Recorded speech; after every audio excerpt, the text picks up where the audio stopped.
Hello and welcome to the Pause Resume Show, episode 8. I am Alex and today with me I have Craig. Hello, back again. Yes, we are. So we thought we'd start off by looking at some games that have recently come out. So let's jump right in with Overcooked 2. Wow, we're getting straight into it. No preamble, straight to Overcooked 2. Don't want to mess about. Let's not mess about. Yeah, Overcooked 2. What do we think? Have we reviewed that? We have. We have. We have. What yes, did we give it? We gave it 4 out of 5. Was that you? That was myself, yes. So why is it 4 out of 5? Because it's not quite a 5. Let's assume we can count to 5 sometimes. No, it's a game that I really liked. I liked the first Overcooked, and Overcooked 2 is just built on that. Back at the Onion Kingdom again. It's more. Got the Unbread with us. I like the original Overcooked. I like Overcooked 2. I've never been too into it. I don't mind dabbling here and there, but Overcooked 2 is really. I'm not sure they could have taken the game and the series in many directions after 1. I think they've kind of taken it the only place they could with even crazier levels. Yeah, and the levels are crazy. And the the stuff that you get when you pre-ordered the game with the different outfits. You got the unicorn outfit, which is pretty cool. And there's a lot of different outfit stuff that I found in Overcooked 2 compared to the first. And the hub world as well. It's very much three-dimensional and there's a lot more you can do. Yeah, that's I know it's out on a lot of things, and we say this all the time. A lot of people say it all the time, but that game is perfect for Switch. Oh yeah, It's definitely. a Switch game. Yeah. I wouldn't imagine playing it on something else. It's the perfect Switch game to play on a rooftop. Because that's what cool people do. I guess Rooftop we're not cool. Two Joy-Cons, all that sort of stuff. But no, I liked Overcooked 2 a lot. I felt the story could have been a bit more in depth, which It's not really that important, though, is it? No. In a game like that. No, in a game like that, that's not the most important thing. But it's good that I do enjoy the story, though. It's good that it actually has a full-on single-player mode. It's not just, there's a minigame collection, go make some food. No. Yeah, and I guess it could have done that, and we probably would be still sat here enjoying the game, but the story definitely makes the game. It gives it that extra character for me. The unbread. Exactly, the unbread. You can't really get much better than that. You can't really get much better than the unbread and the Onion Kingdom. Exactly. But another game that I'm enjoying currently, 2 Point Hospital. That's just out, isn't it? That is just out this week. Yeah. 2 Point Hospital. Just missing Bullfrog at the minute. Well, did you ever play Theme Hospital? No, I played Theme Park an awful lot on my Sega Saturn back in the day. But no, I think I did try Theme Hospital at one point, but for some reason it never clicked with me. Well, I was a big player of Theme Hospital. Yeah, there's a lot of and people. Theme Park. Yeah, there's a lot of people who, I'd probably say, obviously this doesn't apply to me, but I'd probably say a lot of people prefer Theme Hospital over Theme Park. I would agree with that. Yeah, I mean, as you know, I enjoyed Theme Park. I've written about that for Pause Resume. But yeah, I loved Theme Hospital, and a lot of people, when I've mentioned it to them that it's now out, they're like, "Oh, need to go and get that," and they're very excited about it. Yeah, because even people who sort of I would consider to play games a lot of the time, whatever, even they're like dropping back in for Theme Hospital. Well, was it 2 Point 2 Point Hospital? Yeah. Not to be confused. I always get confused between that and there's a football website called 2.1. So I always get a bit confused between those two, but it seems good. I mean, why... Is there much difference? Is it literally just kind of we didn't get the license, here's the same game 20 years later? Is there an upgrade on Theme Hospital? It's definitely an upgrade, but there's definitely an inspiration from Theme Hospital. So your main mechanics of building a hospital are the same. So you build your room, you put your doors in, you put windows in, you put your items in your rooms, you put your radiators in, you put your bins in. But then there's the extra stuff. So there's now Kudosh, I think it's called. Kudosh. Yeah, which you earn from doing like extra Is tasks. that money? No. Are you talking about kudos? No. KUDOS? No. No? Okay. No. It is kudos. And Okay. you use this to unlock new items to put in your rooms and in your hallways, so you can get different benches, better snacks machines. You can get extra bookcases for in your rooms so that they have more prestige in your hospital, like just things like that. So is it quite different to the original then? It's not really. There are some different, like that is different. That's all new. All the illnesses are completely different. So we don't have the slack tongue. We don't have the bloaty heads. Oh. So you've got different illnesses. Are they real illnesses? No. Oh, okay. It's still like the same sort of thing, made up illnesses, but you still have like the fracture clinic and stuff like that. There's not like Ebola running through the levels. Sorry, I didn't hear you. It's not like Ebola running through the levels or anything like that. Okay. It's not a serious game. No, it doesn't look serious. And also in this one you earn stars to move on to the next hospitals. So it makes it a lot easier to judge how you're doing in the hospital. So to move on to the hospitals, you have different objectives that are based on that hospital's locale and environment. See, so it's a lot more in depth than how Theme Hospital was. See, that's interesting because we're going back a long time here, 2 decades, 3 decades, however long it is. Going back to theme park, like you would start with nothing and you just build your park up. Obviously, you could move to a different location or whatever, but if you wanted to, you could just focus on that one theme park. But it's different, isn't it, with 2 Point Hospital? Like it's almost like levels, is that right? Sort of, but I mean, you still have to build your hospital. So you have like your base, like outward walls and your main door. But you still have to build your reception, build your GP's office, build your general diagnosis, build your physiotherapy, your psychiatry rooms. You still have to build everything from scratch. So is the exterior? Do you affect the exterior of the hospital? You can buy like extra plots of land, so that is all the same from Theme Hospital. But you can't like change the shape of the outside buildings. Yeah. No. Okay.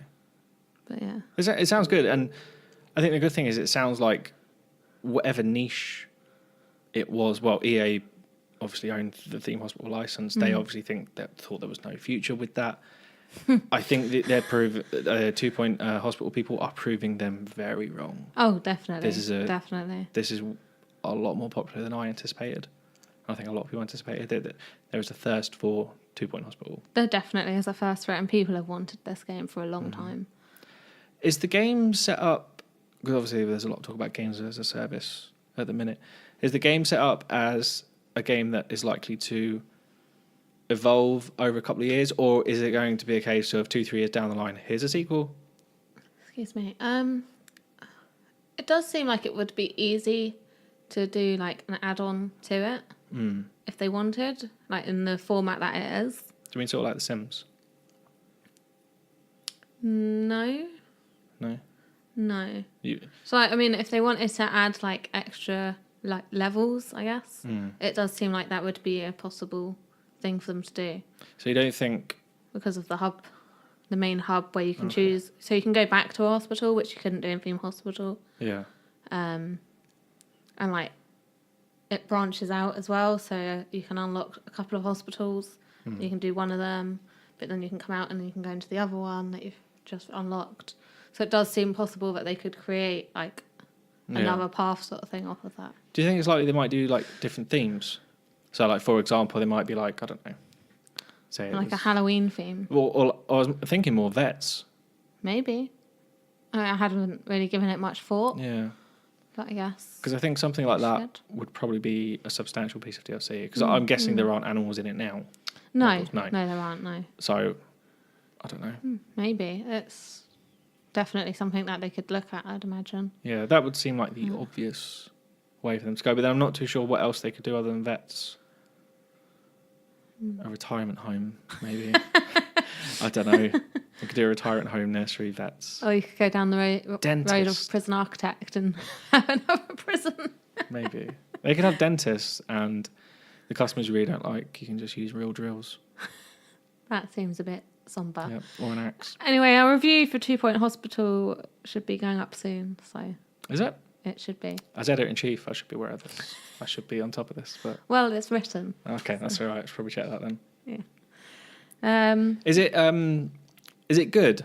Yes, it is good. Yes. Okay. I am enjoying it. Okay. It is Is a it good worth game. is it worth a purchase? Definitely. And I bought it like a few days before release and there was a small discount. And I looked today and there's an even bigger discount. So get on that. So is that PC only?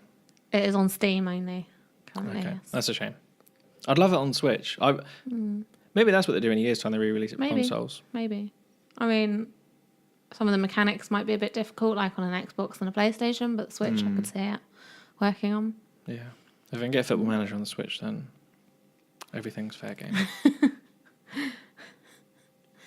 Anyway, let's move on to some games that you've loved. I've loved. recently. Have I stopped loving them? Well, you've not played 2 Point Hospital and you're not as big a fan of Overcooked as me. Is that a polite way of saying things that I actually know something about, Maybe. basically? So, how is Yakuza Kiwami 2 coming? Yeah, so Yakuza Kiwami 2 is out. I've Yeah. just recently platinumed Yakuza 6 and rocked straight onto Yakuza Kiwami 2 pretty much. I played something else in between, which we'll come on to in a bit. But it's really interesting going from Yakuza 6, which is the latest game in the series, the one that has from start to finish been put together last, and Yakuza Kiwami 2, which takes the graphics and the new engine of the Yakuza games and basically shoves a PS2 game into it. How has that been handled, do you think, from what you've played so far? It's weird because a lot of the early impressions and a lot of the early reviews, I think from IGN in particular, they said that this was almost the perfect Yakuza package. Don't agree with them. No? I think Why it's really obvious that this is a PS2 game, just from the structure of it. So Yakuza 6 and the early Yakuza games were very sort of like dungeon-y based type things. So you have your little open world bit. I don't like calling it open world because it's not open world. It's an area. You have your area that you do. Micro world. Yeah. But it's really detailed. Yeah. So you have your little micro fights or whatever, and then you are almost locked into a building or a street or a dungeon or an area where you have to defeat a certain number of enemies, Okay. and all you do is fight. And then you have another sort of free kind of roam bit, and then you're back into the dungeon, and that's kind of the gameplay That's how loop. they were, yeah. Yeah, and then you upgrade and all that sort of stuff. Whereas in Yakuza 6, it's a lot more free-flowing and a lot more... You can go between stuff and you can go out of the battles if you want to. Yeah, for a bit. so in Yakuza 6 and I say Yakuza 5 and even Yakuza 4, it was kind of more difficult to tell the difference between those sort of things. Like everything kind of flowed really well. Whereas Kiwami 2 is very much a PS2 game. Like it's still got those same mechanics, is it? Yeah, I mean it's fine. I'm enjoying it. Yakuza 2 is a good game. Do you think the new engine though has graphically enhanced it a lot? Oh, massively. Yeah. I mean, it's at the point where, like the other day, I was thinking about sort of our Game of the Year discussions and other people's Game of the Year discussions, and even individual people were like, "What's my Game of the Year?" And usually the Game of the Years are boiled down to, first of all, is the game I've liked this year new?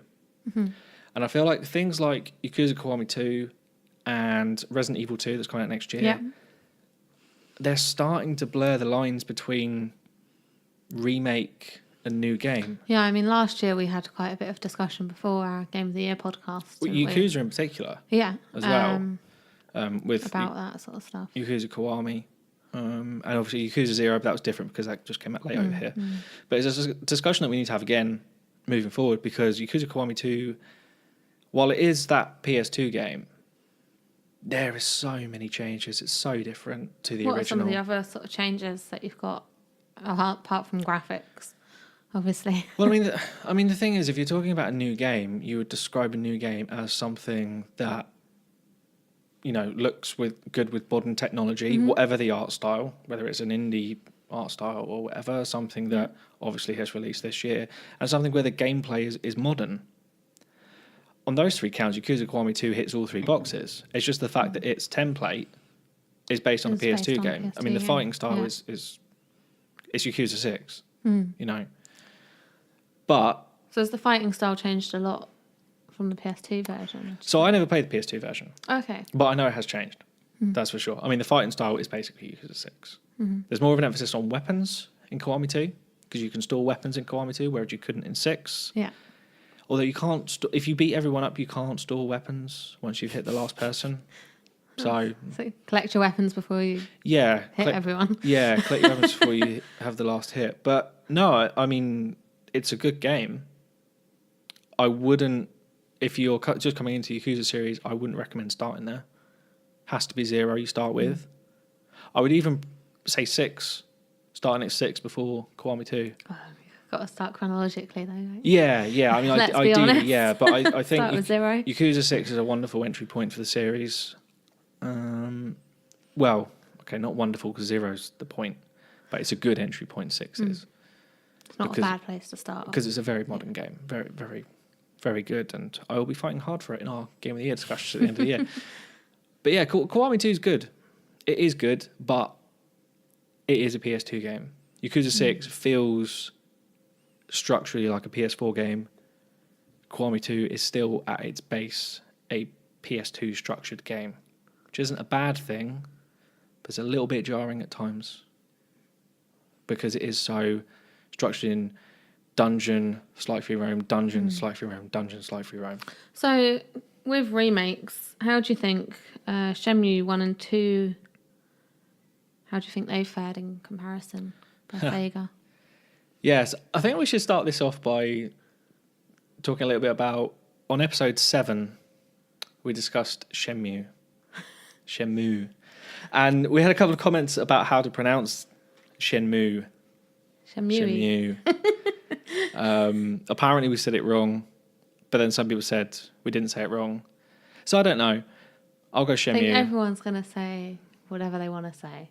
Yeah, however you pronounce it, whatever accent. Different regions have different regional dialects. Yeah, someone said we said it wrong because we've got silly British accents or whatever it is. So I'm sorry. It's a good job I didn't have my Scottish accent at the time, otherwise it would have been nothing like that. But yeah, so the Shenmue 1 and 2, obviously we've been waiting for a long time for the Shenmue franchise to even appear again. So thankfully it's here. Yeah, so you're taking their time with this.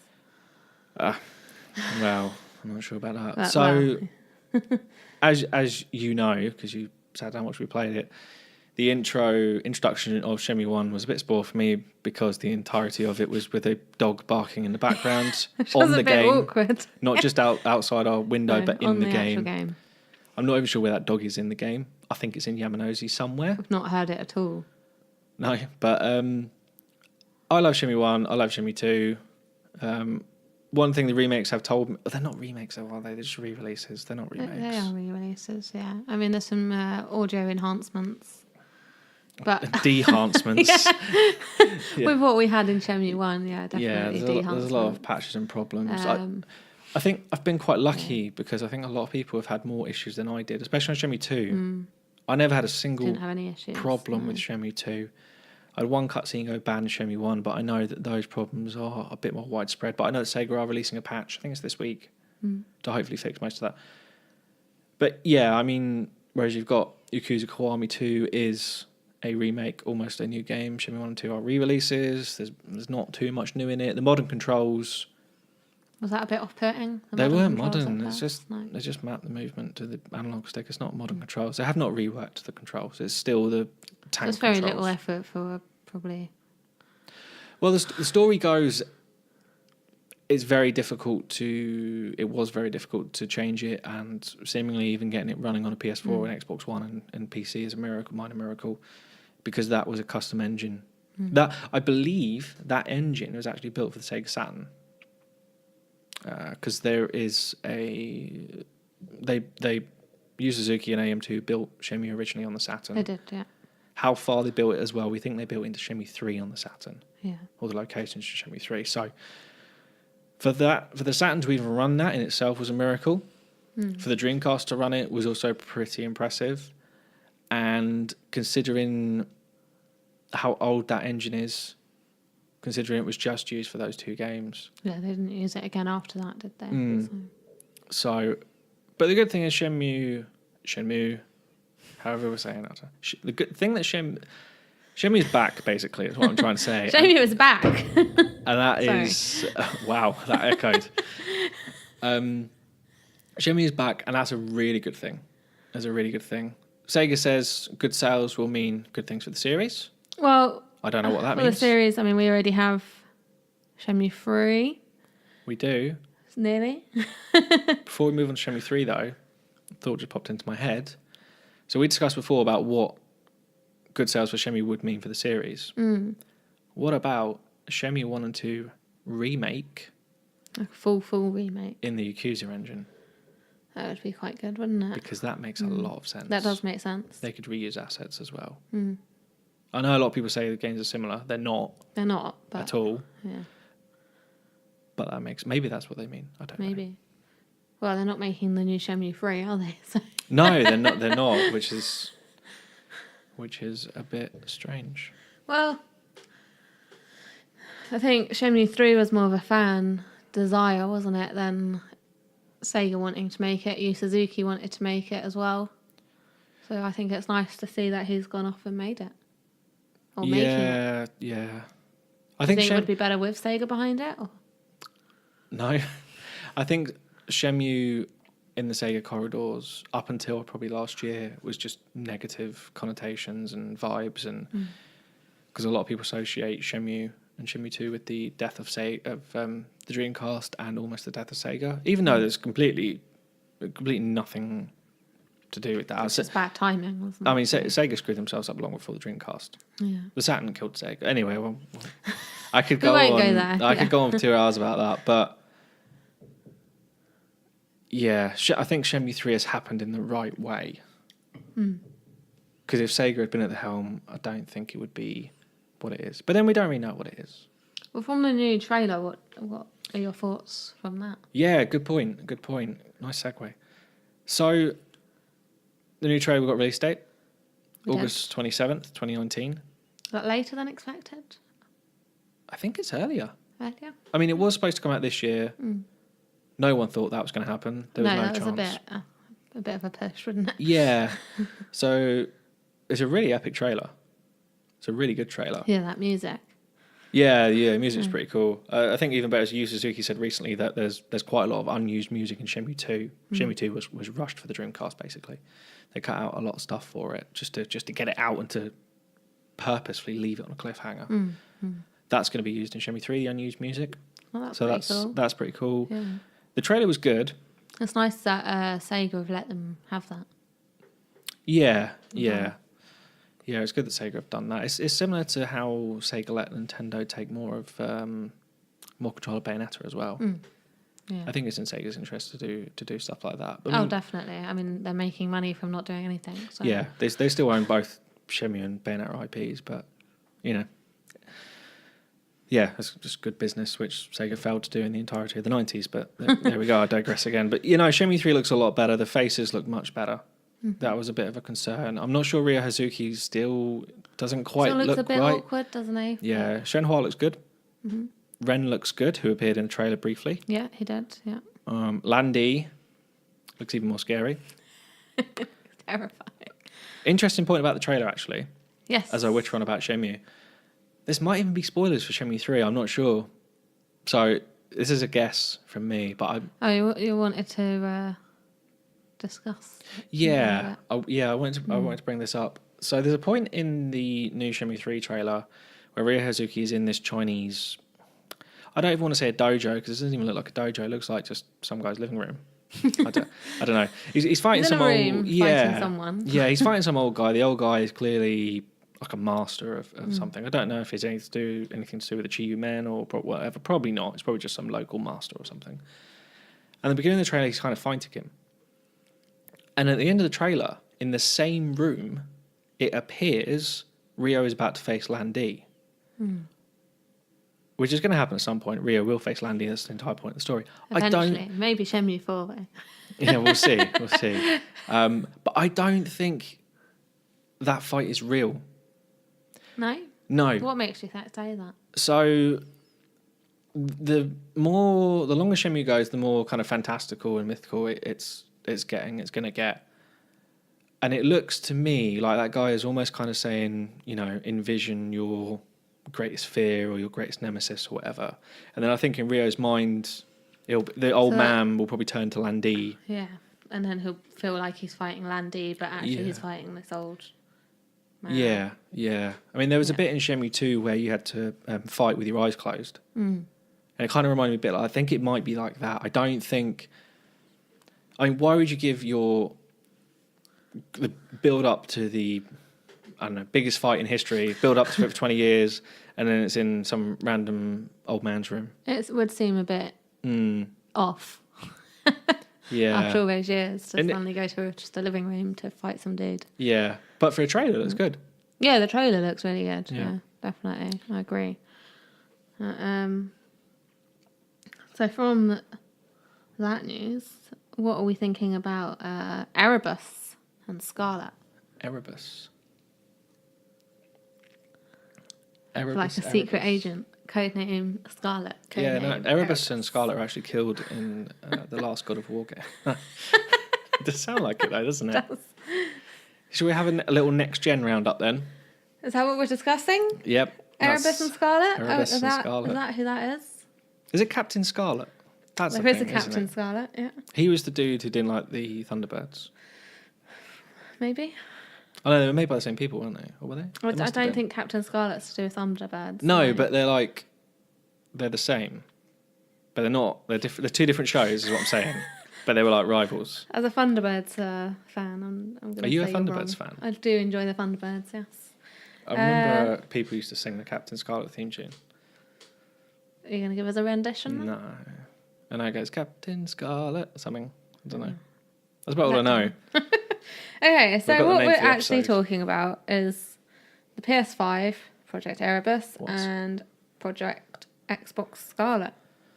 The new next-gen consoles, perhaps. But we've just had new consoles in the Pro and Xbox One X. What are you talking about? Well, obviously the Pro and the Xbox One X are just enhancements on their current consoles. 4K. Yeah, with the 4K enhancements, exactly. So, what do we think the new PS5 and the new Xbox is going to be like? Should we go through, if we start with kind of what Erebus and Scarlet is rather than... Well, I've said. Oh, okay. All right.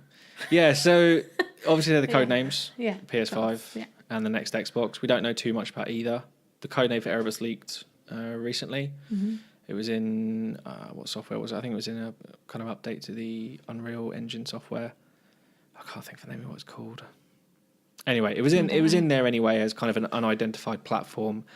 And the codename Erebus matches up quite nicely with PlayStation's previous codenames. Morpheus, Vita, which was originally a codename, ended up like that. What was the other one? Orbis. Orbis was PS4. Was it Orbis? I think so, yeah. Orbis, Morpheus, Vita, very like Greek mythology type thing. And Xbox Project Scarlet, that's just what it is. That's their project name. They have project names like that. So what do we see for the PS5's future? How are you imagining it? See, I think the next Xbox One is easier to call. The PS5 is a little bit of a mystery, to be honest with you, because Sony are in this very strange position where the PS4 is still selling like hotcakes. It is. Along with GTA 5, which is still selling somehow. Surely everyone owns that game by now. Mm-hmm. I think it was number 2 on the sellers list for last month. So, yeah, Sony are in this strange position where they don't want to release it too early, but they also can't be too late. I personally don't think we should have the PS5 for another 3-4 years, in my opinion. Yeah. I feel like the Pro will see through those years. It will, but the problem is a lot of the software developers and the hardware manufacturers thought the last gen was too long. It was 7-8 years. Yeah. Well, we're at 5 years now on this gen. God, it doesn't feel like that long at all, though. Well, that's what I mean. Like with the Slim, the Pro, the Xbox One S, and the Xbox One X, it just doesn't feel like it has been that big of a gap. No. In my opinion. God, yeah, I could wait. when I heard you say Slim, I was like, what's the Slim? Yeah, there's 3 different versions of PS4. Yeah, I there's forget. 3 different PS4s and 3 different Xbox Ones. I forget about the Slim because we haven't got one. But, the only one we don't know. Not the only yeah. one. We don't have the 2 Xboxes. Yeah, so it's looking like for the PS5 or Erebus. I'm not sure if I like Erebus or not as a name. It's looking like 2020. I think that the end of 2020 is a sweet spot for both. Xbox Still feels a bit early, but it does. It does. I mean, feel by early. then it might not feel so early. I don't know. It does feel early, but if we're looking at Sony in particular, there is a bit of evidence. If you read between the lines, if you look at like Ghost of Tsushima, Cyberpunk, Death Stranding, they all seem like games that could be PS5 release games. I think a lot of them will. I mean, Ghost of Tsushima seems more done than the others, but yeah, I think a lot of them will be kind of cross-gen. So if you look at Sony's first party in particular, like you've just mentioned, a lot of them, Death Stranding could easily be PS5. I mean, that one would make the most sense because it's going to take the longest in development. Let's be honest, we know Kojima, and the only thing with Ghost of Tsushima is that has been in development since Second Son. Exactly, and that's why I think that one possibly wouldn't be, but maybe upscale for PS4. Yeah. There's another Sony one as well. I think I might be speaking of Spider-Man actually. That's obviously not PS5. No. So. So yeah, I can see it, but still feels early to me. Yeah. That one. Xbox will obviously want to go earlier than PS5. I mean, they've got to do something. I think they are doing stuff. Well, they seem like they're doing a bit more than they have, but I think everything they have been doing the last year or two has been good preparation for them. I think the Modern Warfare 2 backwards compatibility this week was a good step for them. A lot of people have been going out and buying that again. Yeah, that's what you want for your next gen console. Well, apparently people do. That's what I'm saying. People apparently want Modern Warfare 2. It's sold like hotcakes. Which is interesting because I don't think it's confirmed. They're supposed to be re-releasing that. I'm not sure when, but it's in the pipeline. But I think that definitely shows that people will buy that. Yeah, probably. I mean, at my works, we've sold out of it immediately the day it went on to backwards compatibility, and every single copy we've had in since is sold within 5 minutes. Backwards compatibility was the first good step in the right direction for Xbox in terms of making sure they're secure for next generation. Yeah, and I think it's definitely starting to show that it is a good step because we were unsure about it. Well, I was unsure about it. I don't know about yourself, but I was unsure about it at first. I was like, why do I want to play my 360 games on my Xbox One? Seems like a bit of a backwards thing to do, but people are enjoying it. Yeah, there's something rewarding and fulfilling about having your library accessible on one device, to be honest with you. In a way that, you look on a shelf and you see 40 PS4 games there. Like, there's something about it. But I also like seeing all my Halos. Yeah. On their shelf. So my Fable. Yeah, so for example, just for everyone at home, so there's a few shelves in here. We've got 2 shelves rammed full of PS4 and PS3 games, and then we've got a shelf full of original Xbox 360, and Xbox One games. Now, the fact is, the PS4 and PS3 games, we need 2 consoles for them. The Xbox shelves, we don't need one. Xbox One. That's a positive. And if you add the fact of Xbox Game Pass as well to that, and I think we're coming on to it later, if not now, the Game Pass is good. I've enjoyed that. I mean, I've just got Live this month just to play some games on there. Yeah. And also the Xbox All Access. The Xbox All Access, that's the new subscription service they're doing. Yeah, kind of phone contract TS. Yeah, it reminded me of the Apple upgrade program a little bit. Yeah. Without the upgrading. Yeah, which I think this has all been a test bed for the next Xbox. Shall we just say what the Xbox All Access is for everyone? Yeah. So they know what we're talking about. Yeah, so this is only in America at the minute. I think it's only in limited quantities as well. So you can basically pay X amount for either an Xbox One S or an Xbox One X. I think the Xbox One X is around $40 a month. I don't think there's any interest on it either. I think it's a very That's good. sort of No basic thing. interest. And you get sort of golden Game Pass with that as well. So you have, for $40 a month, you get access to, I don't know how many games are on Game 4K Pass. gaming, Game Pass, Yeah. backwards compatibility. Yeah. And if they do that for the next Xbox, Yeah. they're going to pick up a lot of customers through that. Yeah, definitely. And a lot of people like that sort of subscription service where you pay a certain amount a month for something because it means they're spreading the costs, and consoles these days are a big chunk Yeah. I mean, if you of your wages. So. if it comes to 2020 Christmas, Mm-hmm. you want to buy one of the consoles, you have to pay £400 or £300 for a PS5 at whatever price it is, or $400 if you're in the US or euros or whatever it is, a large chunk of money for a PS5. Or you can pick up the new Xbox on subscription. A lot of people would choose that option because they're not seeing that money leave their account straight away. Yeah, I mean, you did that with your iPhone X. Oh, the upgrade program. With the upgrade program, Yeah. and a lot of people have signed into the iPhone upgrade program. Yeah. So I definitely think that shows that people do want to do that because they want the next big thing, but they don't want to pay the big prices. Yeah, whereas previously I just paid outright for the iPhone. Yeah. But because, Apple are going to upgrade me every year, I don't know if Xbox can do the same. No. But you're getting a lot for you're getting over 100 games. what you're paying a month. I mean, if they turn around I'm and say... guessing it's over like a 12-month or 48-month contract. I'm not sure. I'm not sure. I'm not 100% sure. But if you're paying for that subscription for the new Xbox and they say every single launch date game is available on Game Pass... Yeah. It's a good deal. It is a good deal. And the games that they have got on Game Pass at the moment are good games. Not too many exclusives. Well, there is a lot of exclusives, but old ones. Yeah, they're mostly old exclusives. But then they're bringing out with their live, the Xbox Gold subscription, you're getting newer games on that as well now. Yeah. So they've just put For Honor on there. Yeah, they've had a good month. And to be fair, Sony have had a good month this month as well. Prison Architect. Yeah, I mean, I enjoy Sony's as well. Sony do have a good subscription as well. Yeah. And I think the subscription services are what's going to make it for the next generation of consoles in a way. Because it seems like, anyway, that a lot of gaming is going to a more cloud-based sort of era. So having games that you can just jump in and out of like that on a subscription, a bit like Netflix, kind of makes sense. Yeah, and that's the big rumour as well about Xbox Scarlet. That's the way it looks like Xbox are going to go. Have two systems, two devices. One is a cloud Netflix-based like gaming service. The other one a more traditional physical, but also still does the cloud type thing. So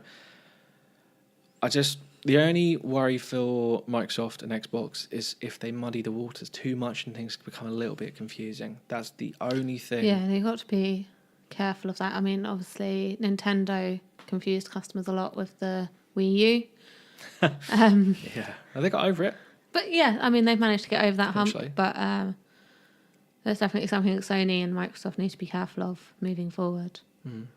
Is how they're marketing these sort of things. Yeah, I think it's clear the direction Microsoft are going to go. Sony, I think they're kind of stuck between a rock and a hard place.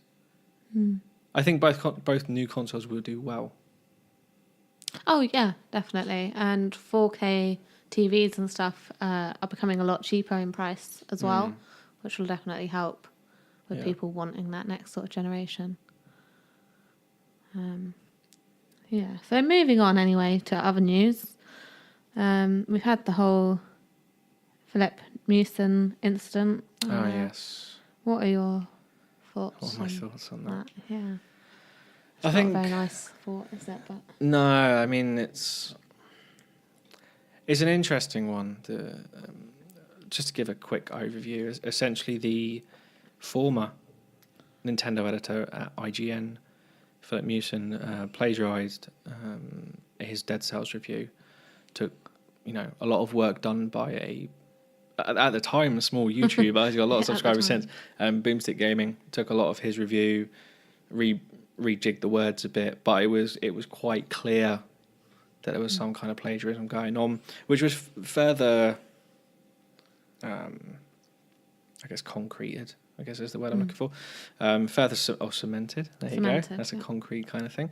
Further cemented by the fact that there were more examples that came up later. Philip put up a kind of half-hearted apology video up on his YouTube channel and challenged Jason Schreier to find more. It was more of a I don't think you'll find anything else. Come and get me, sort of thing, wasn't it? Yeah, it was a bit weird. It wasn't an apology. No, it was a strange video. But he's taken that down. So I think he's aware of that. I think he should have taken that down. Yeah. Yeah. So yeah, he challenged Jason Schreier and sort of the internet to find more, and there have been far more examples found since, including the fact that part of his LinkedIn profile was plagiarized from a CV website. It's all very sad. It is quite sad, I think, for his family especially. I mean, I wouldn't want to be going through whatever they're going through. No, definitely not. I mean, we're a few weeks on now. Yeah. He still hasn't resurfaced, and I'm not surprised. His career is pretty much non-existent. What he done is wrong. Definitely. And we won't spend too long on it, but I hope he understands what he did is wrong, and his apologies go out. They don't need to be public. They don't need to be public at all. No, not at all. And I hope he can move on, become a better person. And I think it's a lesson to anyone else in the industry. Yeah, definitely. I mean, we've suffered from people trying to plagiarise our articles in the past. Yeah, and a threatening email has done the trick. Yeah. So thankfully, it's never got to this sort of place. For us. So in a way, I'm kind of amazed Boomstick even noticed. In a weird way. I mean, you've always noticed straight away when some of our work's gone up on another site. Yeah, but I don't know. It was cleverly plagiarised, I think. If you can call plagiarism clever. Well, in sort of the way. No, it wasn't like verbatim. It was. I don't know. It's obviously wrong, and like I said, I hope he can recover from it from a human to human point of view, but it looks like his career or anything to do with games or any entertainment or YouTube is sadly over, and probably rightly so. Yeah, I mean, we saw some of the videos with his family, and they're the people that I feel sorry for at the end of the day. Yeah. I don't think we need to say much else. No, the hard-working people in the industry will rise to the top. Yeah. So moving on, let's have a look at something else. Let's. So Pro Evo has come out. Yeah. Unfortunately, it's down 42% on its sales from last year. Do you think that FIFA having a lot of the licenses have kind of shot Pro Evo in the foot a bit? In a word, yes. But I think that's obvious to anyone. I think it's obvious to Konami. I think it's obvious to Pro Evo's fans. I still maintain, and I have done for a little while now, on a pure footballing level, as someone who is a qualified football coach and has spent a lot of time with football, writing about football, blah, blah, blah, at a basic level, Pro Evolution Soccer represents the game of football, or soccer if you're in the US, more than FIFA. And I would agree. I definitely agree. I think Pro Evo is a much better it's not enough version of it. It's as the sales figures show, that's absolutely not enough. Technicality isn't everything, unfortunately. Yeah, I mean the loss of the Champions League and Europa League rights is an absolute killer. If you don't have sort of the English Premier League or La Liga or a number of the big leagues, you have to have the European licenses. Yeah. If you don't have that, you have nothing really. Unfortunately. To be fair to Pro Evo, they now have the official license for the greatest football team in the world, Celtic FC. 1-0 victory over Rangers yesterday, so hail to anyone listening. Which is good for me, but let's be honest. A lot of people, though, Scottish League's great, but it's not going to be watching that. Yeah. Let's be honest. And a lot of... I know it's big in our household, Scottish football. It's big in our house. But most households, it's not. Yeah, I mean... And what other licenses do they have? Russian League, they got the Swiss League. Again, leagues that... And they've picked up... are great in their environments. But yeah. I mean, one of the more interesting stories about Pro Evo was how they had the license for Dortmund. But Dortmund cancelled that contract. So Pro Evo went for Schalke, bitter rivals, which was interesting. But yeah, you're gonna do that, aren't you? Yeah, but Pro Evo, it's another sad story. We've got a lot of sad news stories today, haven't we? Yeah. I didn't want to do too much news. It just makes us upset. Yeah. But yeah, there's no doubt that unfortunately Pro Evo is slowly dying. I don't know how many more It's a shame, though. will be left. It is a shame. But Does this mean, though, that maybe games like, is it Dino Dance? oh no, Dino Deenies. Yeah, Dino D. Yeah. Does that mean games like that, though, are going to be better and bigger and make more of a comeback? It's interesting you say that, actually. I'm actually quite surprised there isn't more indie football/soccer games. Because for those ones, you don't really need the licenses. You need to do countries and maybe have an edit mode. Yeah. Maybe the market research dictates that it just won't sell because people are playing FIFA. I don't know. Maybe. That VR one was good with the forehead. Oh, the header. The foreheading. The head. Look at the foreheading. Yeah, no, that was good. I think you'll get little That's a good one. experiences like that. But in terms of like a pure actual football match, I think unfortunately Pro Evo is... We're in the end times. Unless something drastic happens. So you don't think this is a time for Dino Dini, whatever it is, to come back, or Dino Dini games Dynasty. similar to that? I would love to. I'd love to see it. If you want to read more about Pro Evolution Soccer and the... this is a little plug for myself. So I actually wrote a piece for Nutmeg, the Scottish Football Quarterly, periodical. I don't know what the exact subtitle was. Periodical. Well, how do you know that and I don't? Because I've read it. Oh, right. Okay. Well, there you go then. I just wrote for it. I don't read it. So, yeah, Nutmeg Magazine, issue 9. I've got a piece in there about Scottish football and the links to Pro Evolution Soccer. So if you want to give that a read, feel free to head on over to Nutmeg. So I thought I'd plug that while we're on the topic of Pro Evo. Why not? Why not, indeed? Well, I guess you're fired. No, I'm joking. Oh, what? Fired from Portage. Fired from your own website, no.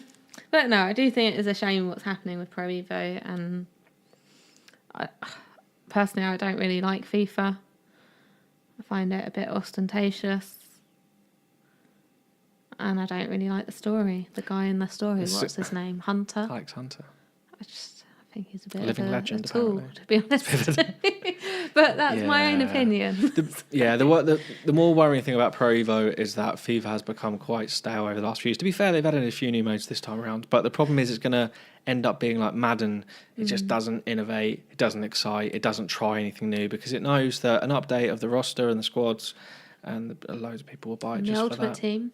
Don't forget that Yeah, dollar that well- they make from the Ultimate Team. Yeah, well, People seem to love opening those game packs. fantastic. I'm looking forward to when a gambling commission comes down heavy on that, but Well, they should, like they have done in Belgium and Holland. That's a topic for another day. Before I start on that, has there been any happy news? Has anything exciting happened? All this sadness. Well, I guess something that exciting Awesome. would be Cyberpunk That is exciting. and the new trailer for that, which looks amazing. Well, it wasn't really a And trailer. insane. It was a Well, it's a gameplay movie. preview, wasn't it? Yeah. Well, it's looking really good.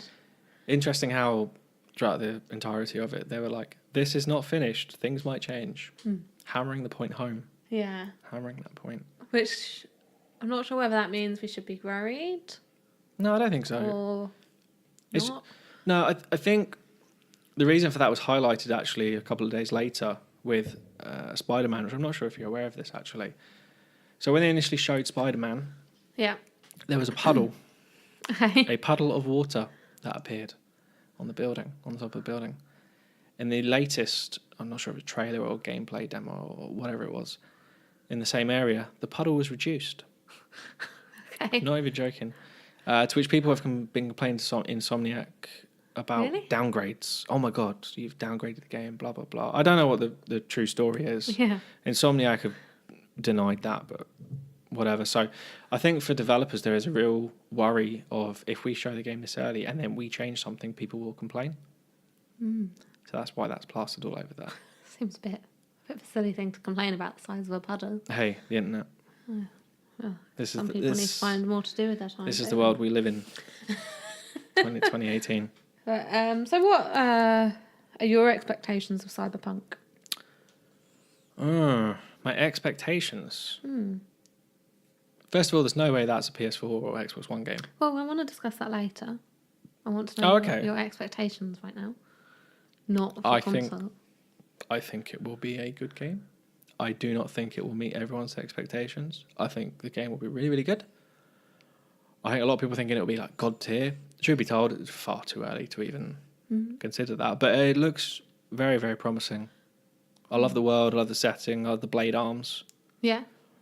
The mechanics look quite good when they were jumping like off the wall and stuff as well. Yeah, it looks really exciting. Everything looks like it flows. But I kind of wish they would just go dark now until a few months before release. Yeah. No, I think this is the time to hunker down. And I don't think they will, though. I mean, this has been going for years. The little leaks about Cyberpunk. Yeah. What do you think about comparisons from Cyberpunk to the world of Beyond Good and Evil? Like the new one. I think that says more about Beyond Good and Evil's 2's New Direction rather than Cyberpunk, really. Because that's a bit of a departure for that series. But I mean, I see a lot of Deus Ex in Cyberpunk 27, but again, it's like that's kind of the world it is, the setting it is, the cyberpunky nature of it. I can even see a little bit of Metal Gear Rising in there. Yeah, I think for me, I saw quite a few similarities in the main like sort of world, like in the building textures in the main world with Beyond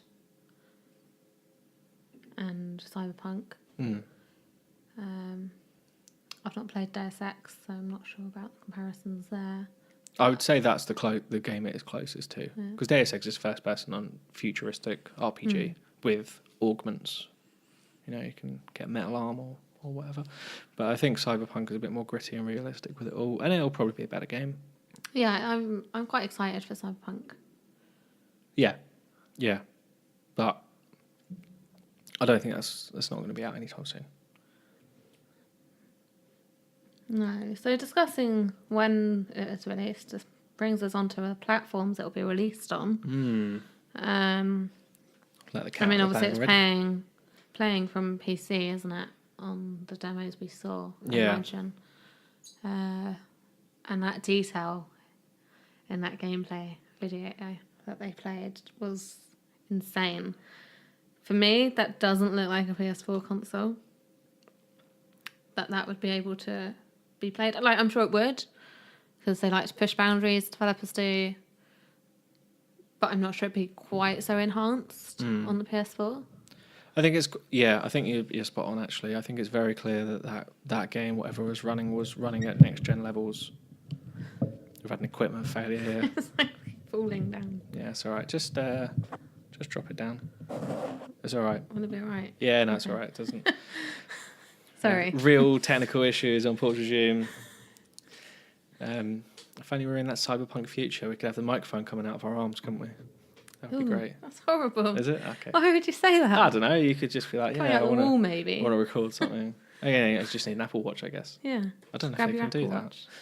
that. Yeah, so where were we going before I said something disgusting there? You were agreeing with my thoughts. Yes. On Cyberpunk's platform releases. I think you're spot on. I think that was very clearly running at specification that was, sort of next gen PS5, Xbox Scarlet, high end PC. So I don't think that's a surprise. They want the game to, first impression, to be as good as it possibly can. Of course. I think I think we will have a Watch Dogs situation on our hands. Like when Watch Dogs was first showing, the new consoles weren't even announced. Everyone knew they were coming. But I think there's a lot of developers working on PS5 games. Let's hope it's not a Watch Dogs situation. We don't want Cyberpunk to do poorly.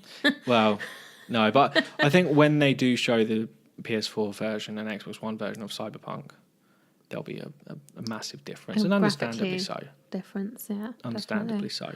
The ricochets off the bullets and stuff, I don't think will be as enhanced. And yeah, it's just little things like that. It just looked like there was far too much going on with the lighting, the shadowing, the bullets through the holes, the slow motion as well at the same time, and it just There's a lot going on at once. Yeah. I mean, it's exciting. Definitely. Very exciting. If that's what we can expect, then... Yeah, for sure. There's a lot of promise with the game, but there's a long way to go. I hope they go dark. They won't. Time will tell. How do you pronounce it? I know everyone says CG Project Red, but you don't actually pronounce it like that because they're Polish. It's CG Projekt. Yeah. Projekt. I don't know, it's my Polish. Yeah, it's Polish. I'm not sure. It's something like that. On the No Clip documentary, Daniel Dwyer said it in Polish. Did he? Yeah. CG Projekt. There you go. Someone can correct me. There you go. We can have like last episode with Shenmue, how to pronounce Shenmue. Now we can do CG Project Red. Someone can tell us in the YouTube comments. I'm sure if we Googled it, Google will tell us how to pronounce it. Or if we had an Alexa, she could tell us. Is Google Polish? It wouldn't be a bad thing, actually. A lot of good things come from Poland. Yeah, they do. Like video games. A lot of good video games come from Poland. Even though The Witcher 3 is not a good video game. Okay, so... A lot of people will disagree with I know I'm in the minority on that. Yeah, I think you are definitely in a minority there. Yeah. Thing with the game, and the good thing about Cyberpunk is it looks like you can actually control where the character goes. Problem with The Witcher 3 is you can't really. There's like a weird lag thing. Yeah. Anyway, I digress. I'm going to get into a lot of trouble here. You are. Never mind. Okay, so another game that's coming out soon, very soon, right around the corner, is Spider-Man on the 7th of this month. Yep, the puddle game. Yep, puddlegate. Yep, exactly. So let's discuss how we're going to be covering Spider-Man. Yes. Yeah, or not. Yeah, so quite interesting this, and I think it's quite good for us from time to time to explain kind of what we do on the site and, just be open, transparent about a few things because we review a lot of games. Yep. Well, we try to. We try to. Often our most read or viewed content is not the reviews. We do have reviews that do well. Often they don't do as well as the other stuff, quite, considerably less so. And that's fine because at the end of the day, we enjoy doing it anyway. Yeah, the reviews are more for us, I would say. Yeah. And the games... Because they're games we've enjoyed. Yeah, the games we get earlier tend to do better with. But, we don't have a relationship with Sony. So things like Spider-Man, we won't get beforehand. We don't have it now. The reviews, at the time of recording, the reviews are out tomorrow. The reviews will probably be out by the time this podcast goes up. Yeah. So, and in terms of kind of our coverage of Spider-Man, there's kind of tentative plans, but nothing concrete at the minute. It kind of depends, really. I mean, we'll see how we go. I'm sure it will be a good game. There's no doubt we will do something, especially more towards the end of the year when we're looking at Game of the Year. We're kind of looking at games in general, an overview of the year, and how Sony have done in particular. So we'll see, but it's obviously a game a lot of people are looking for. Oh yeah, definitely. I think it's going to be good. Personally, I don't think it's going to be the god tier game people are expecting, but I think it'll be a solid game. Yeah, looks fun. Yeah, I think Spider-Man will come and go, and people will still look. I'm not saying this is my view, but the majority will still say God of War is up there on its perch to be knocked off for this year. Oh yeah, I mean God of War was a much better game than I expected it to be. I enjoyed that a lot, and much more than I would have expected myself to. Yeah, and I think a lot of people have felt that way with God of War. Definitely. So maybe Spider-Man will knock it off. We'll see. Yes, time will tell. As it always does. Exactly. Apparently. So another game out this month is Shadow of the Tomb Raider. I thought you were going to say Shadow of the Colossus then. I was going to be like, that's already come out. No. Shadow of the Tomb Raider. And personally, I'm extremely excited to play this game on our new 4K TV. I don't understand why. In all of its graphics. I don't understand why. Well, for me, I've enjoyed the new Tomb Raiders quite a lot. But I felt graphically they could have been that slightly bit better. It's only two, isn't there? Tomb Raider and Rise of the Tomb Raider. Yeah. I felt like graphically they've just not hit that right mark yet. But I think seeing it in 4K, for me, will be hitting that spot. Like when we were looking at the TVs and they had that Shadow of the Tomb Raider trailer on the TVs, when I compared it in 4K to the normal TV sat next to it, to me that was a big thing, and that has got me very excited. I think that's more over how good 4K looks rather than Tomb Raider. Maybe, but it's made me very excited. You just want to say no to me there, don't you? Yeah. That's a polite way of saying no. I'm also excited to see what they've done with the new dungeons and the new stealth qualities. I was going to write a piece about this, but I've just not had the time with work and university and other articles that I've been working on.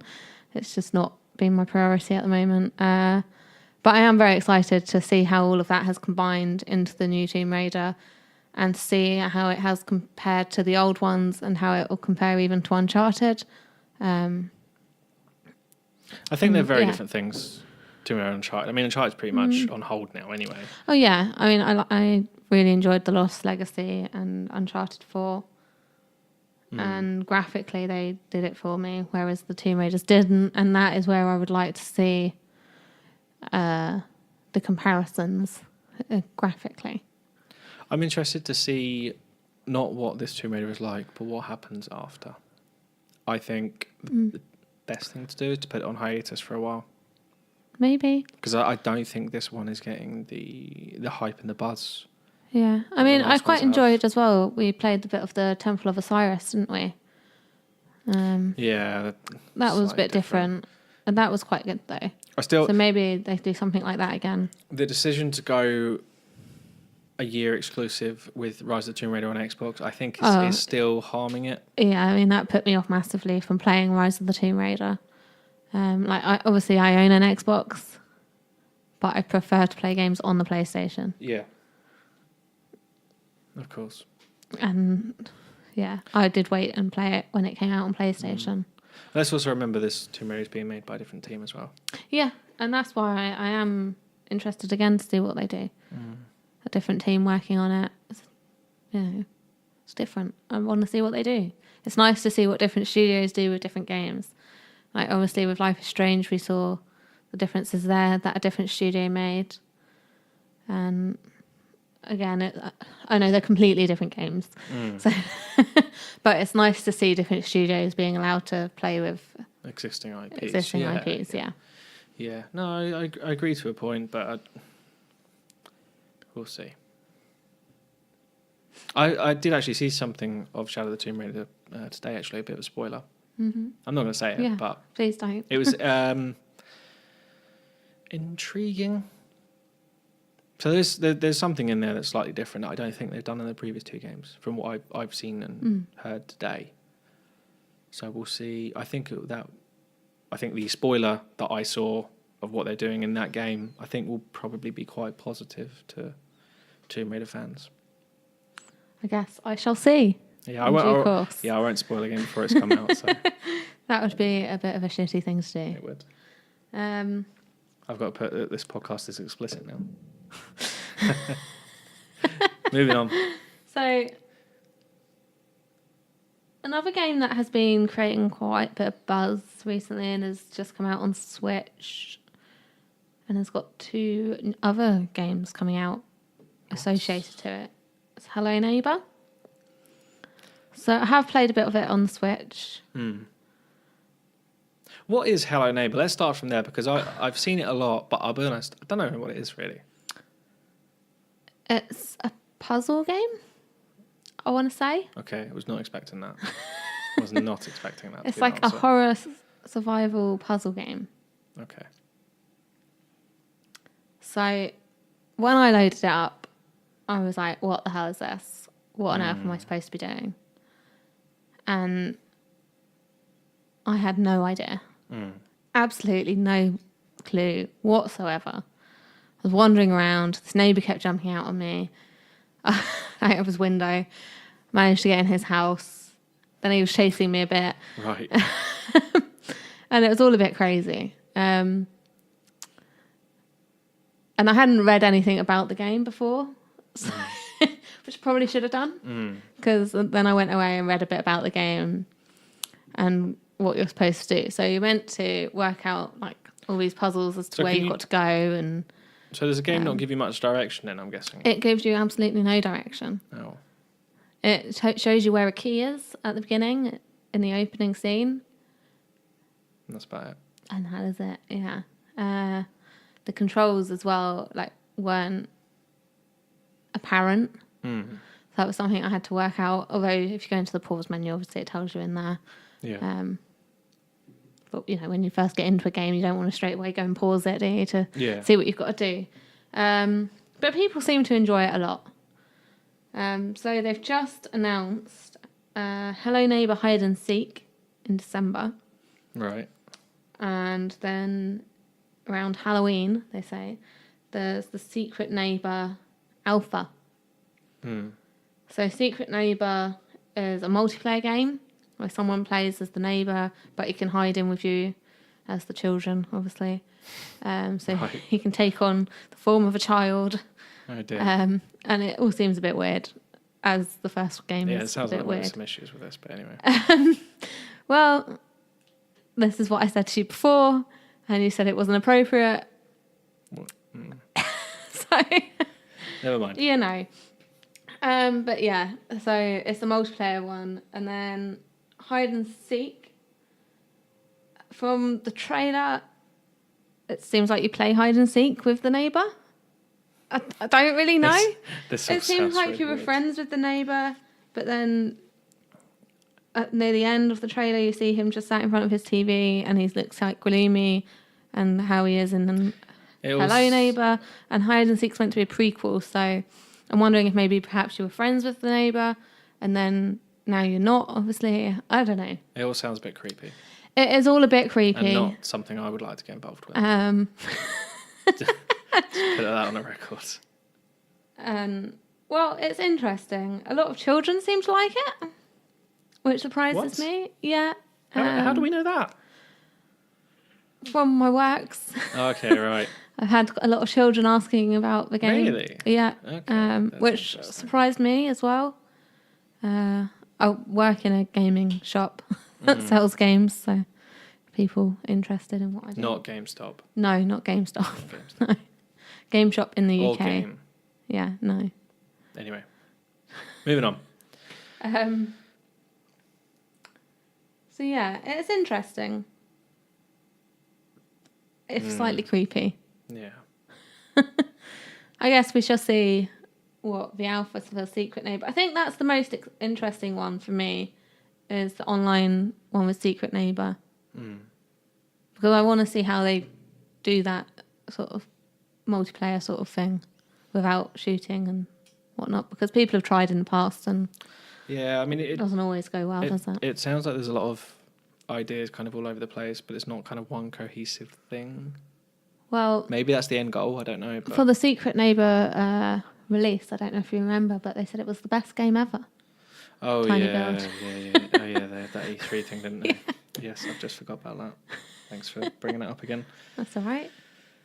I like a bit of Tiny Build. I think they're quite a fun studio Yeah. Why not? and a bit wacky. Yeah, And I'm a bit wacky, so They are certainly a bit wacky. There's no doubt about that. yeah. We've also had a new Nindies showcase. 2. Well, 2. Yeah, we've had 2 since the last show. Yeah, 2. So let's have a look at some of those games that we've seen there. So coming out this month on the 20th, we've got The Gardens Between. What are your thoughts on that? Yeah, there was a lot of indies, Nintendo Switch indies, which are also coming out elsewhere, but there was a few that stood out. I think we're going to go through some of the ones that we thought looked pretty good. Gardens Between was certainly one. An interesting little adventure puzzle type game where you kind of walk around in a circular motion around, some kind of object in the middle. I'm sure there's a more technical term for that is escaping me at the minute, but A bit whatever. like a Captain Toad sort of thing where you go around the path. a little bit like that, I guess. And the main thing about Gardens Between is you control time. So depending on I'm assuming you can fast forward and rewind time, be a bit terrible if you can only do one or the other. You know, the things change. So if the bridge collapses, you rewind time, it comes back, and then you can manipulate something to make sure it doesn't. It's essentially like an indie Blinks the Time Sweeper, if anyone remembers Blinks from the original Xbox games. Well, not quite, because Blinks was cool. Okay, no, he wasn't, was he? He wasn't. He was to like 15-year-old me. But anyway, enough about Blinks the Time Sweeper. Gardens Between looks interesting. We haven't played it. No, so it's difficult to ascertain its quality. There's something there, I think. It's something that looks different. And I think that's the thing with all of these ones that we have picked out to discuss. They're different from a lot of the other stuff. Apart from one of them.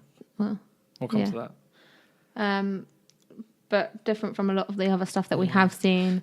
We had a lot of the platform-based games. And the thing about the Gardens Between as well that I noticed, and again, I'm not sure how this mechanic actually works, but there's actually 2 characters. So I don't know if it's going to be like a... what's the Faris game with the 2 people? Tale of Two Brothers? Tale of Two Sons? Brothers? Brothers is in the title. Yeah. Anyway. And Way Out. No, well, Way Out's the 2-player one, but yeah. Yeah. So I don't know... It's a Tale of Two Brothers. I don't know if you control both the characters in the Gardens Between. But it looks interesting. I think it's worth keeping an eye out. And I think we'll probably have it in the next couple of weeks or something. So hopefully we can give some impressions on that. Definitely one to have a look at. And that's out, when was it, sorry? The 20th of this month. Of September? September, yeah. Okay. Not too far away at all then. No, not at all. So after you finish checking all the puddles in Spider-Man, you can play the Gardens Between. Yeah. And then another one that we thought was a bit different was King of the Hat. And from that title, you'd have no idea what that is. I would say look different. There are some aspects of the game that were similar to ones we've seen in the past.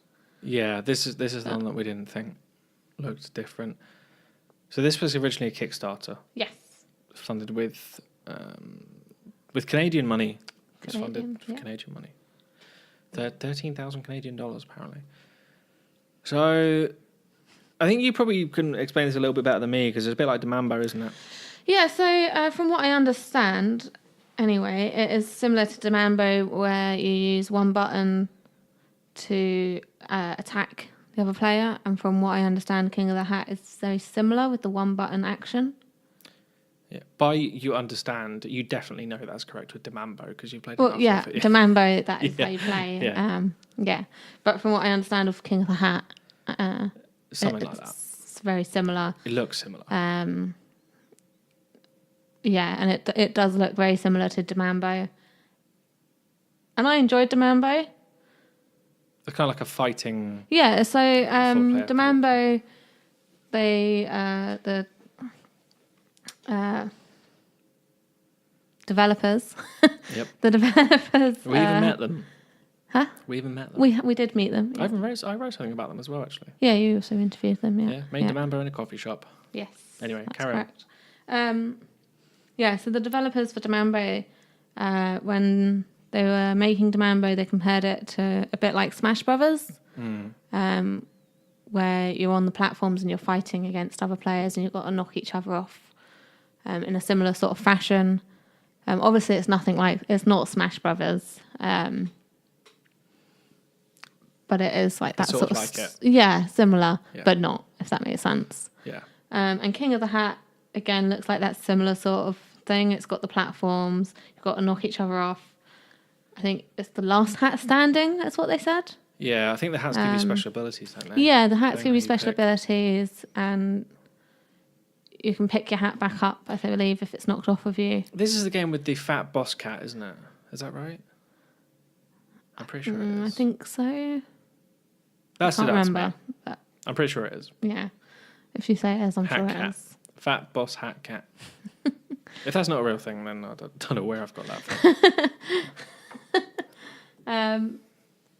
So, I mean, as I say, we've seen similar sort of fighters before, but the hats look different, and I'm wondering how much of an effect that will have on the gameplay, and whether that will have a big effect on the gameplay or not. Yeah, that's I think that's the what main hook it stood out for me. Yeah, it's the hats with the different abilities and how they order things. But there are an awful lot of indie games coming out that look like Demambo and King of the Hat, and I don't know. I'm not sure why that's happening. I don't know. There's a lot of that, the fighter games, and then the 2D platformers as well. Yeah, We seem to see a lot of that sort of thing with Celeste and Super Meat Boy since Layers. We've seen a lot of that sort of style. Yeah, but not many have done that well. No. The two you mentioned have done it well. Yeah, no, I know. That's why I mentioned those ones, because people obviously know those.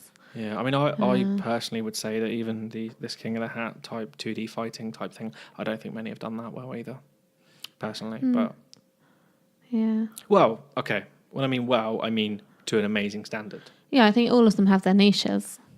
Yeah, a lot of them are good. Yeah.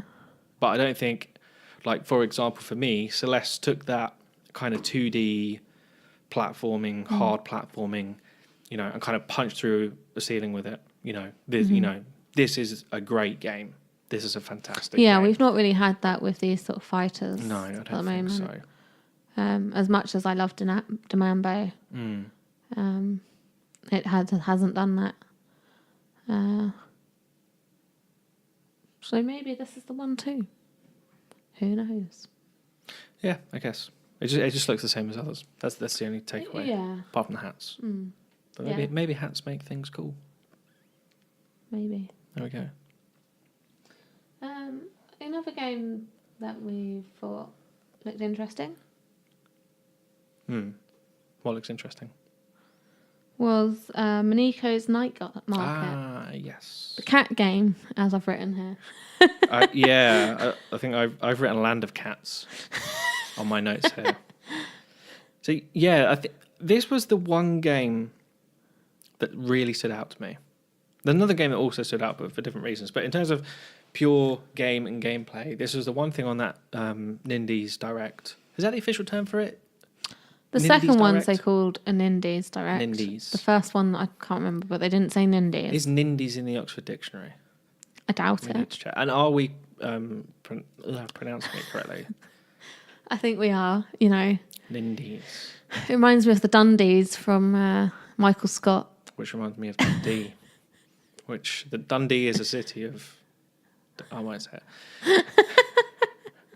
Anyway. Completely off task. Off I did topic. find my Dunder Mifflin t-shirt though just now, so... That's right.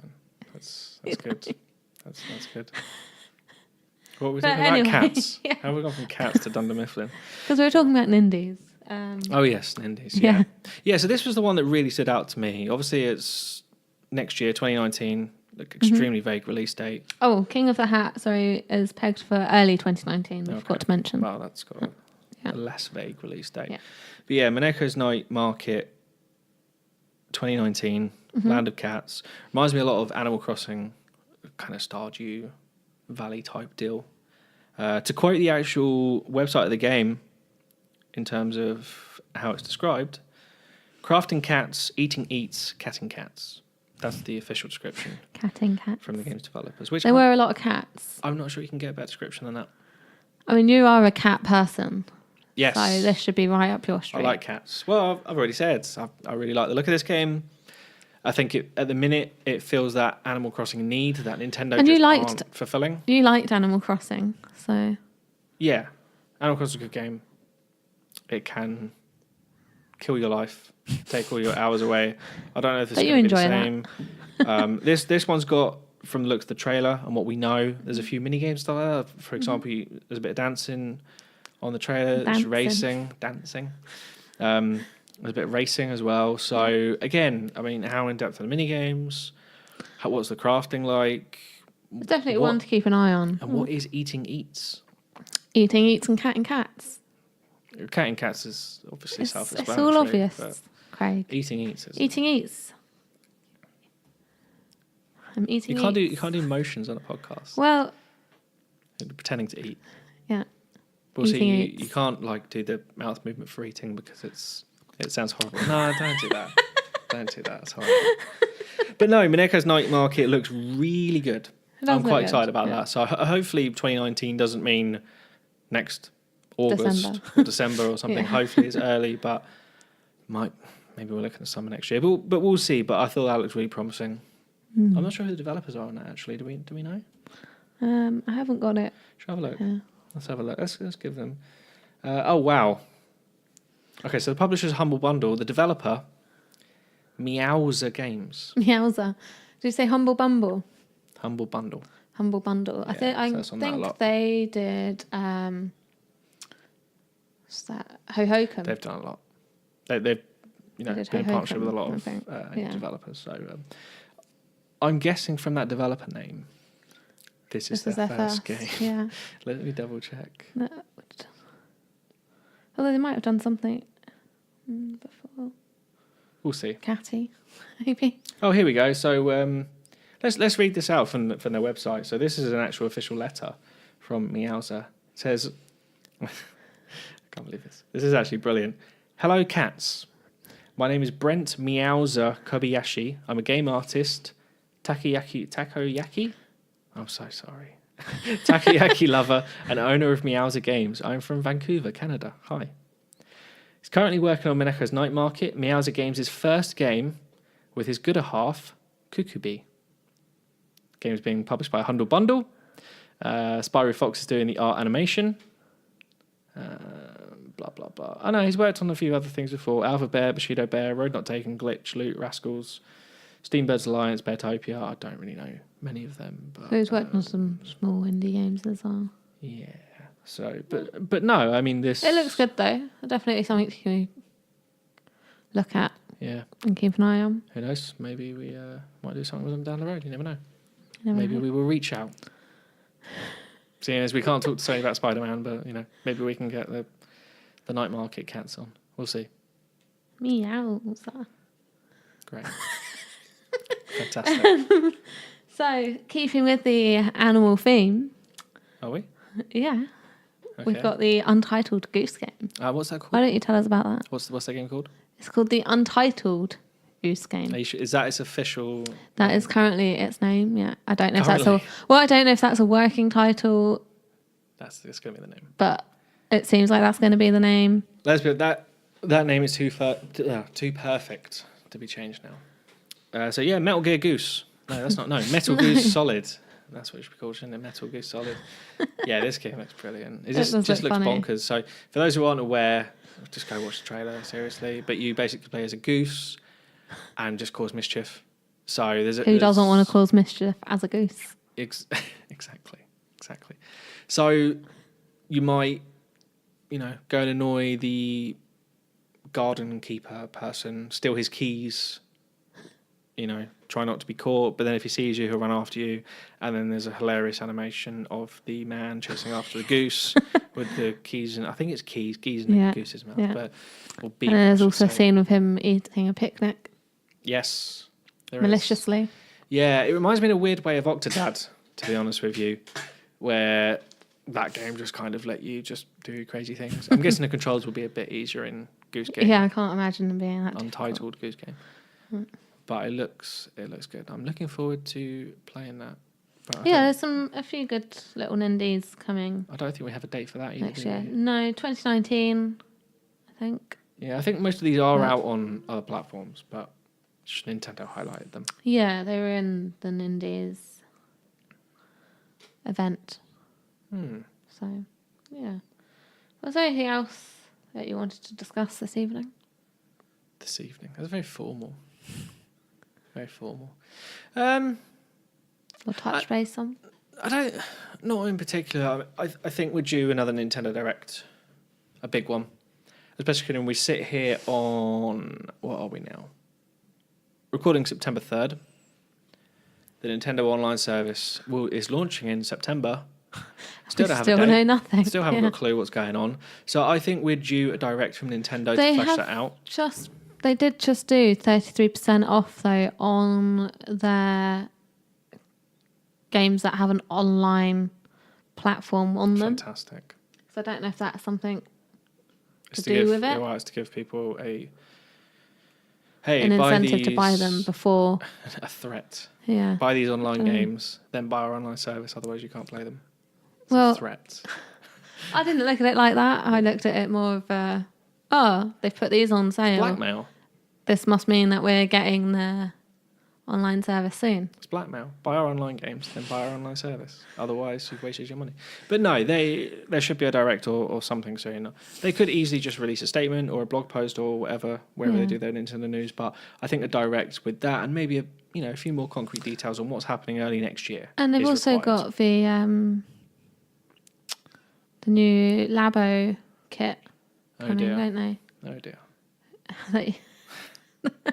So they might, I'm just thinking maybe they'll do something with that as well, with the online service launch. Yeah, that's how you subscribe to the online service. You have to build a Labo kit and then fire it off into space. If anyone has not seen, by the way, you should probably go and watch Jeff Gerstmann building his Labo robot. Yeah, all sort of 6 hours of it on Giant Bomb. Because that was quite funny. It's a long time. That's a lot of time to waste on cardboard. It was worth it to see him stomping around as a robot, though. Yeah. In my opinion. Rather him than me.